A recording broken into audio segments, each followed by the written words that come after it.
बारीकपणा पाहू शकता. साप बारीक असो साप मोठा असो त्याच्यावरती तुमचा मृत्यू ठरत नाही. साप तुम्हाला चावल्यानंतर तुमच्या शरीरामध्ये तो किती विष सोडतोय हे खूप महत्त्वाचं असतं. नमस्कार, मी विलास. साप निघलेला आहे तर पठार वस्ती या ठिकाणी म्हणजे पोलीस पाटील आहेत बाळासाहेब पवार आला. तर आम्ही आता साप पकडायला निघालेलो आहे, मी आणि माझा मित्र रोहित. साप विषारी का बिनविषारी माहिती नाही आहे, पण थांबल्यात ते आता घेण्यासाठी आले होते.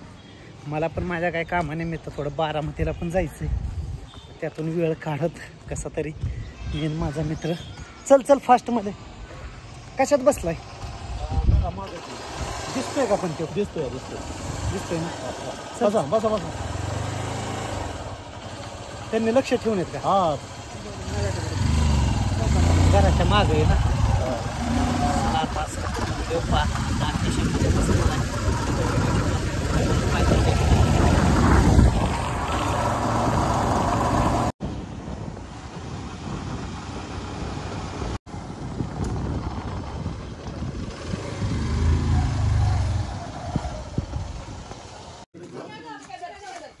कुठं बसलाय?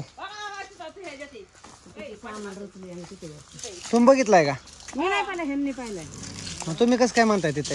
ह्यांनी सांगितलंय मला.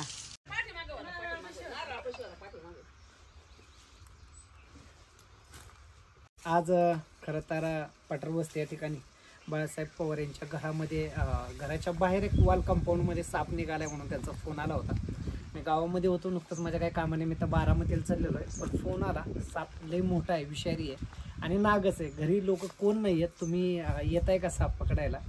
खरं तर हे बाळासाहेब गेल्या मागील काहीतरी वर्षापूर्वी 2-3 वर्ष झाले असतील 2 नाग धरले. ह्याच्या अगोदर एकदा घरी धरलं मळ्यात असे 2 नाग पकडून झालेत. आता फायनली परत त्यांच्या घरी आलेलो आहे 3रा नाग पकडायसाठी. वस्तीवरती अनेक वेळेस नाग पकडायचा योग आलेला आहे. बरेच वेळेस मी या व्हिडिओच्या माध्यमातून आपल्या सगळ्यांना एक संदेश द्यायचा आहे की मित्रांनो, या दिवसामध्ये सापाच्या जाती भरपूर आपल्या लोकवस्तीमध्ये पाहायला भेटणार आहेत. कित्येकदा जुळे साप पण आपल्याला पाहायला भेटणार आहेत. मग ते जुळे सापसुद्धा दिसल्यानंतर तुम्ही भयभीत होऊ नका. आपल्या शेजारचा घराच्या परिसराचा असणारा पसारा असेल किंवा ज्या ठिकाणी असं काही वेस्टेज मटेरियल ठेवतो त्या अशा चांगल्या ठिकाणी ठेवा, जेणेकरून असं काही स्पष्ट निघणारे साप आपल्याला लवकर दिसतील किंवा पकडता आमच्या सरकारला तर त्याला पकडायला सोपं होईल. कित्येकदा मळ्यामध्ये रानामधून आम्हाला फोन होतो की आमच्या इथं जुळे साप निघलेले आहेत आणि ते जुळे साप तुम्ही पकडाया. काय होतं, जुळे साप पकडायचं काही नाही आहे, पण तो सध्या या दिवसामध्ये तुम्हाला नाग किंवा धामण जातीच्या सापांचे जुळं पाहायला भेटेल. त्यामुळे धामीन सापाचं जुळं आपल्या शेतामध्ये रानामध्ये किंवा मळ्यामध्ये जर असेल तर त्याच्यापासून काहीच आपल्याला धोका नाही आहे. संपूर्ण व्हिडिओच्या माध्यमातून मी तर संदेश देण्यातून पहिल्यांदा जे करायला आलो ते पहिल्यांदा हा साप पकडूया. जो की या ठिकाणी त्यांनी सांगितलेलं आहे साप बसलेला आहे. आता साप बसलेला आहे तर ठीक आहे, तो विषारी का बिनविषारी माहिती नाही आपल्याला, पण मी तो पाहिलेला आहे. कित्येकदा काय होतं, साप विषारी म्हणून बोलवलं जातं आणि त्या ठिकाणी आहे ना साप निघतो बिनविषारी. हा विषारी आहे का? तर हो, हा विषारीच आहे. बघा तुम्ही जवळ या ठिकाणी बसलेला आहे. ह्या सापाला इंडियन स्पेक्टिकल कोब्रा, भारतीय नाग, अतिविषारी समजला जाणारा नागांपैकी असणारा हा एक नाग आहे. आता ह्या नागाला मी पकडतोय, तुम्ही देखील काय करा, व्हिडिओच्या माध्यमातून मी कसं पकडतोय म्हणून तुम्ही घरी पकडायचा प्रयत्न करू नका. खात्री करून घ्या जेणेकरून तो साप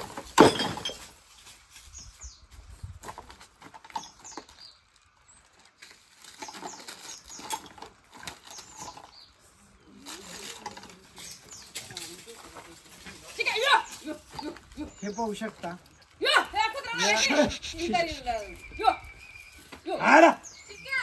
साप बारीक असो साप मोठा असो त्याच्यावरती तुमचा मृत्यू ठरत नाही. साप तुम्हाला चावल्यानंतर तुमच्या शरीरामध्ये तो किती विष सोडतोय हे खूप महत्त्वाचं असतं. आणि बारका साप खूप डेंजर असतो, कारण बारीक जरी असला तर त्याचं विष हे मोठ्या सापापेक्षा तेवढं तीव्रता किंवा घातक असतं. एवढीसा साप वाटतोय तुम्हाला, पण त्याच्या बॅक साईडने जर बघितलं तर हुड मार्क बघू शकता. एकदम हुड मार्क स्पष्ट दिसणार आहे, ज्याला आपण काही लोक त्याला ओम म्हणतात, काही लोक त्याला 10चा मोडी लिपीतला अंक म्हणतात आणि काहींना तर वाटतं की तो हे असलं म्हणजे खूपच मोठा विषारी आहे.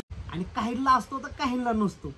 पण हे कशासाठी असतं, ज्यावेळेस हा साप कदाचित तुम्ही नागाची आणि मुंगसाची भांडणं पाहिली असेल किंवा सापाबरोबर एखाद्या मांजरीची भांडणं पाहिली असेल, कित्येकदा काय होतं, मुंगस हा पुढनं कधीच त्या असणाऱ्या सापाबरोबर भांडणं करत नाही, तर बॅक साईडने येऊन भांडणं करत असतात. कारण त्या मुंगसाला वाटतं की हे त्याचे बॅक साईडचे जे आहेत ना ते त्याचे मोठे डोळे आहेत, म्हणून ते त्याला चावायचा प्रयत्न करत असतो. हे त्याचं संरक्षण आहे. म्हणजे नागाच्या पाठीमागं असणारं हुडमार्क म्हणजे त्याचं संरक्षण आहे. जर तो फणा काढून चालला तर वरच्या असणाऱ्या प्राण्यांना वाटतं की तर त्याचे काही भक्ष्य आहेत, एखादा पक्षी असेल तर तो पक्षी काय करत असतो की त्याला डोळे वाटत आहेत. मग असणाऱ्या ह्या सापाला शक्यतो तो चावायचा प्रयत्न करत नाही. कित्येकदा त्याला डोळे असल्यामुळं त्याला वरूनच तो आपल्याकडे पाहतोय असं देखील वाटत असतं. आता ह्या पकडलेल्या नागाला आपण निसर्गाच्या सानिध्यामध्ये सोडणार आहे. आणखी ह्या सापाचं विष हे न्यूरोटॉक्सिक आहे, नर्वस सिस्टम डॅमेज करण्याचं. बऱ्याच वेळेस काय होतं, घोणस, फुरशे, नाग आणि मण्यार अशा सापाच्या जरी आपल्या लोकवस्तीमध्ये ग्रामीण भागामध्ये 4 सापांच्या जाती निघत असतात, त्या निघणाऱ्या सापांपैकी हिमोटॉक्सिक आणि न्यूरोटॉक्सिक. हिमोटॉक्सिक जे पॉयझन आहे ते घोणस आणि फुरशेचं, आणि न्यूरोटॉक्सिक नाग आणि मण्यारचं. हा साप चावल्यानंतर कित्येक लोक काय करतात की कडकडून बांधतात, ब्लेडने कापतात, तिथून रक्त वाहून जाईल, रक्तातून विष वाहून जाईल. तर मित्रांनो, आपण हे करतो हे योग्य करतोय का? आपण जी केलेली क्रिया आहे, प्रथम उपचार जे करत असतो आपल्या माणसाचा, आपल्या कुटुंबातील लोकांचा जीव वाचवायसाठी, पण आपण ते योग्य केलंय का हे जे आपण खात्री करत नाहीये. कुठलाही साप चावल्यानंतर खरंच मित्रांनो तुम्हाला माहिती नसेल तर कापायच्या भानगडीत पडायचं नाहीये. आणि बांधताना पण कशा पद्धतीने बांधलं पाहिजे ते पण तितकंच महत्त्वाचं आहे.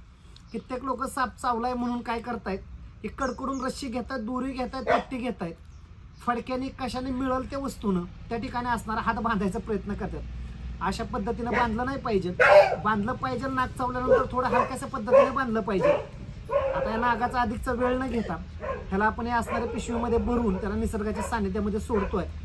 पण मित्रांनो, हा व्हिडिओ आणि ह्या व्हिडिओमध्ये असणारा नाग हा खूप विषारी आहे.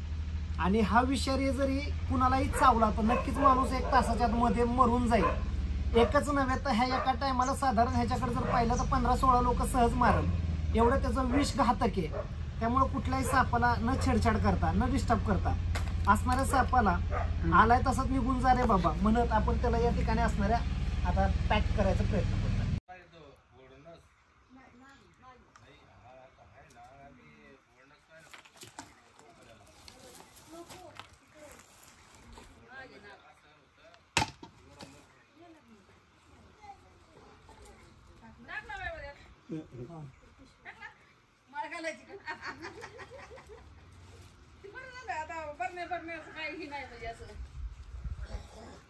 आपण ही सोडून नाही करत आपण ते परत माघारी येतात. मग काय करायचं, जी भाजी करून खायची का? चला हो, तर पकडला साप, पकडलेला साप चाललोय सोडायला निसर्गात सानिध्यात. चला भेटूया नेक्स्ट व्हिडिओमध्ये. व्हिडिओ कसा वाटला पहिल्यांदा आपण त्या सापाला सोडूया. नमस्कार, मी विलास. आपण समोर पाहत असणारा इंडियन स्पेक्टिकल कोब्रा जातीचा या समोर माझ्या हातामध्ये असणारा नाग आहे. पकडलेल्या नागाला आपण आता निसर्गाच्या सानिध्यामध्ये सोडायला आलेलो आहे. मित्रांनो, या दिवसामध्ये तुमच्या घराच्या लोकवस्तीच्या शेजारी आजूबाजूला साप आपल्याला पाहायला भेटणार आहेत. कित्येकदा आपल्या लोकवस्तीमध्ये जुळे साप देखील आपल्याला पाहायला भेटणार आहे. असा पकडलेला साप आपण निसर्गाच्या सानिध्यामध्ये सोडतोय. हा कसा, कुठं आणि कुणाच्या घरापाशी साप पकडला हा संपूर्ण व्हिडिओ आपल्या यूट्यूब चॅनलवरती पाहायला भेटणारच आहे. समोर दिसणाऱ्या लिंकवरती तुम्ही क्लिक करा आणि संपूर्ण व्हिडिओ पहा. या नागाला कुठं पकडला मी आणि संपूर्ण माहिती या व्हिडिओच्या माध्यमातून दिलेलीच आहे. आता पकडलेला साप निसर्गाच्या सानिध्यामध्ये सोडतोय. नक्कीच तुमच्याही भागामध्ये असे साप निघाल्यानंतर तुम्ही काय करता कमेंट बॉक्समध्ये कमेंट्स करायला विसरू नका.